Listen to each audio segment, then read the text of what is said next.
Hello, welcome to the Astronomy N.I.N.A channel.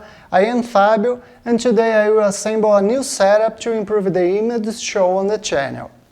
Astrophotography is an eternal quest to see more and better everything that surrounds us in the universe. This search involves everything from a small improvement in our equipment to the construction of the most modern telescopes by larger space agencies. Since I assembled the Sky Rover 60 Super ED, I have shared several images of larger galaxies and nebulae, especially those containing star-forming regions. During all this time photographing the night sky with the 60 Super ED, the only objects where I couldn't get good resolution were the small planetary nebulae, smaller and more distant galaxies. Photographing these objects is a task for larger telescopes, which requires more robust and precise mounts. As until now I was only using the Star Adventure 2i, equipment larger than the 60 Super ED was out of question.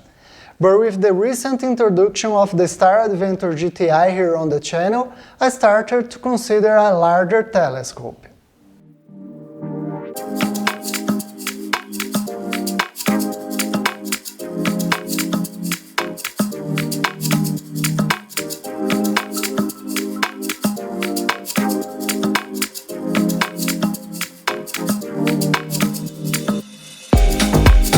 When you think about refractor telescopes aimed at astrophotography, we generally only take into consideration the focal ratio and the focal length as the main reference factors. But the aperture is crucial to be able to capture more light in a shorter period of time. Generally, telescopes with a larger aperture also have a greater focal length, increasing not only their ability to collect light, but also their magnification power. Of course, this comes with a greater weight, which directly impacts on the mount that will be used. But it's not just the weight that impacts the mount's choice. As the greater the telescope's magnification power, the image scale becomes increasingly closer to the camera's resolution limit, where any failure in tracking can generate oval stars and blurry images. Of course, this leads to the need for a better guide scope and a guide camera. And as in astrophotography, the need to solve one problem ends up generating another, the snowball is ready to roll down the mountain and take us to the abyss of the need to acquire new equipment. Think about all this, I decided to choose a telescope with an aperture of less than 8 mm. Since the payload capacity of the Star Adventure GTI is only 5 kg, and I could still use the same guiding system. After taking a look at the options available on the market, and as the experience with the Sky Rover 60 Super ED was so successful, I didn't think twice when choosing another telescope from the brand, and I opted for the Sky Rover 72 Super ED with the 0.8 reducer.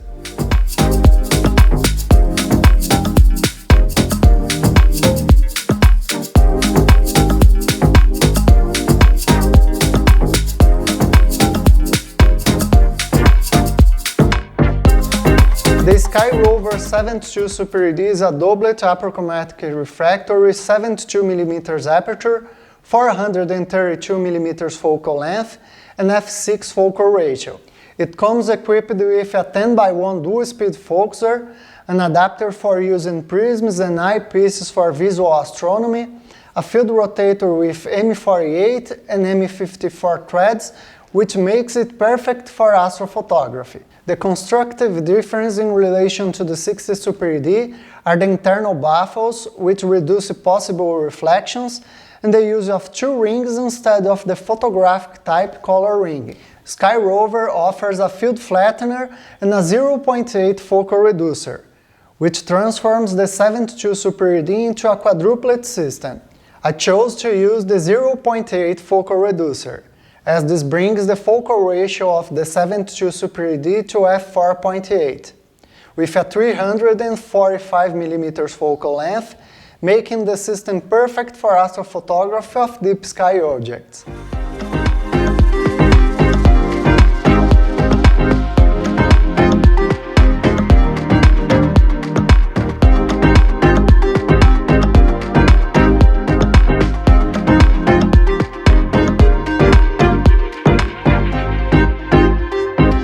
main object of this setup is to photograph smaller targets, which will be not necessary to use a large sensor.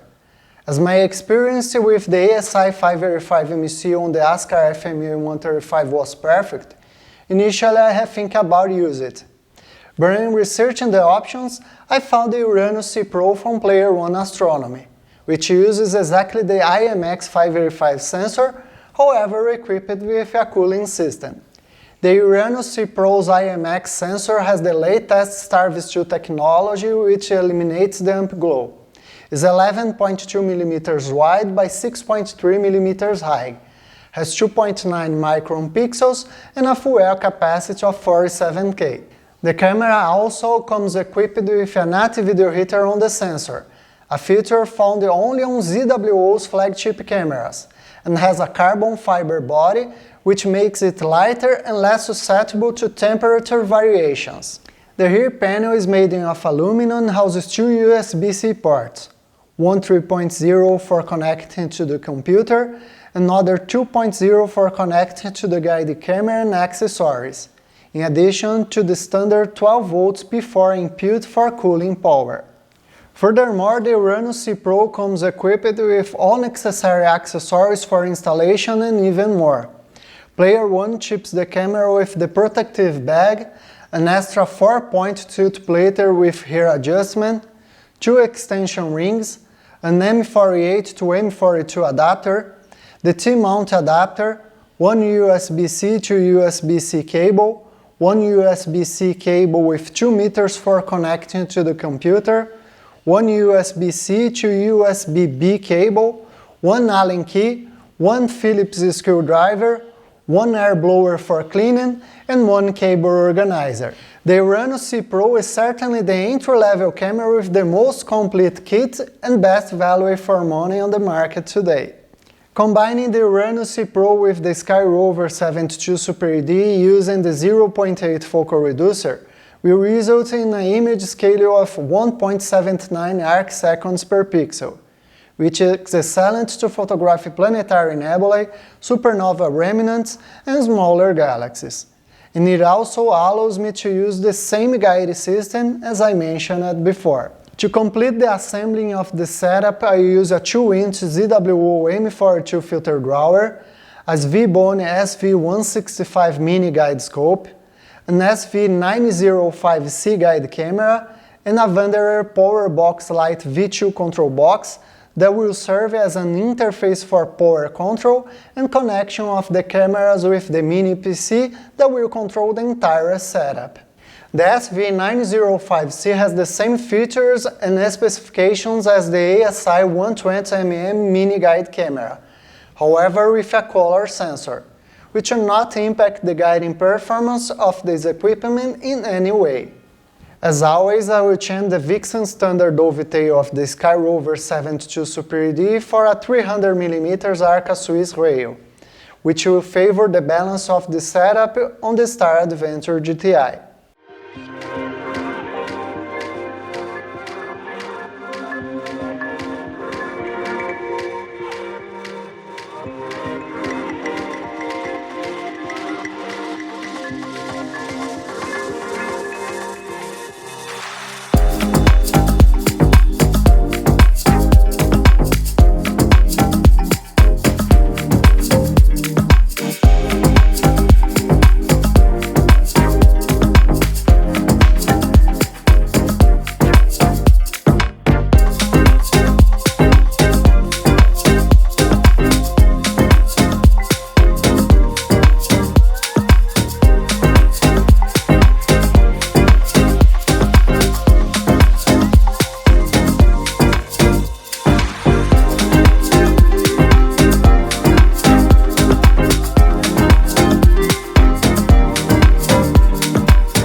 Unfortunately, ZWO does not allow the Asiair to control cameras and accessories from other brands. So to be able to control all the equipment with cameras from different brands, I will have to leave the convenience of the Asiair. But this not will be a problem, as I use N.I.N.A, short for Nighttime and Image and Astrophotography, which is a free open source software aimed at controlling all the equipment through the ASCOM platform. N.I.N.A runs on Windows operational systems, and I use a Beelink Celeron mini PC with 8 GB of RAM, controlled remotely through my Wi-Fi network. N.I.N.A is an equipment control platform and also manages third-party softwares.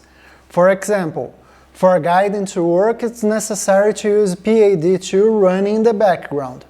For the plate solving function, it's necessary to have ASTAP installed, and to locate objects it's possible to use Celeron as the standard planetary software.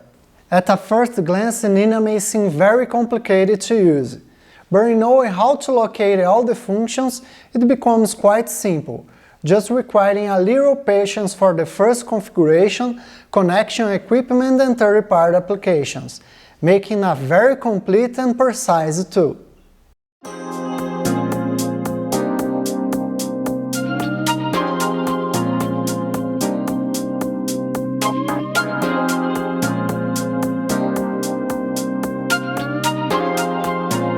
This video takes a while to prepare due to the amount of work in production.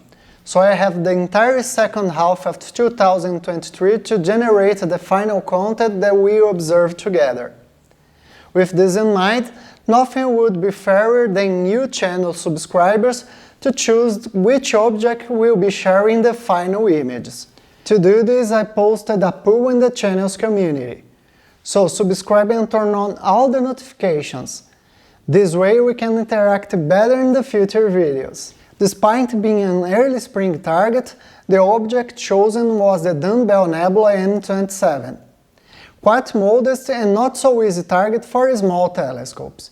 This way we will be able to evaluate the sensor resolution and the image scale of the setup.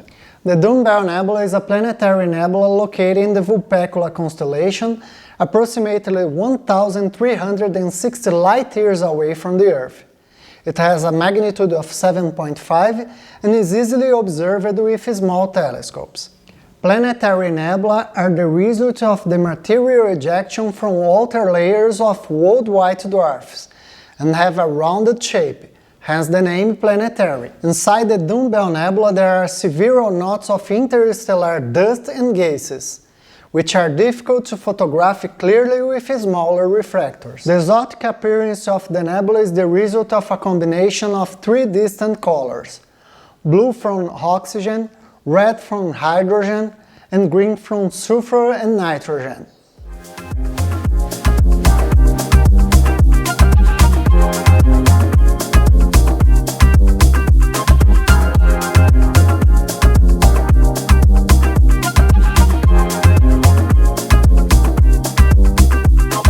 The Dumbbell Nebula is not a target that reaches a high altitude in my region, so I took advantage of the moment where it reached its maximum point, which is 45 degrees, exactly when crossed the meridian line.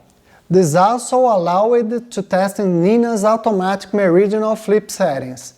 As I say in the Pleiades video, I have some problems with the Asiair Plus meridional flip, which resulted in some light frames being discarded precisely due to the lack of some settings existing in N.I.N.A. For this project, I use only the ZWO Duo Band filter on both nights, which highlights the hydrogen and oxygen, the two most prominent bands in the Dumbbell Nebula. As it was the first time I used the Uranus-C Pro, I opted for the good and old strategy of using 50% of the sensor's available gain range, which is 250 points, with cooling at minus 10 degrees in relation to the ambient temperature.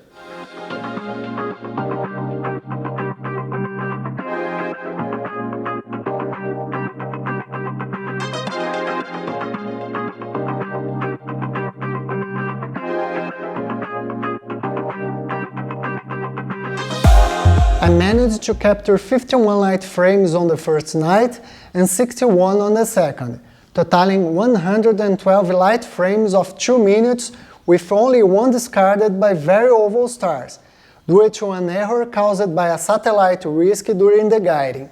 In total, I got 111 light frames of 2 minutes, totaling 3 hours and 42 minutes of integration.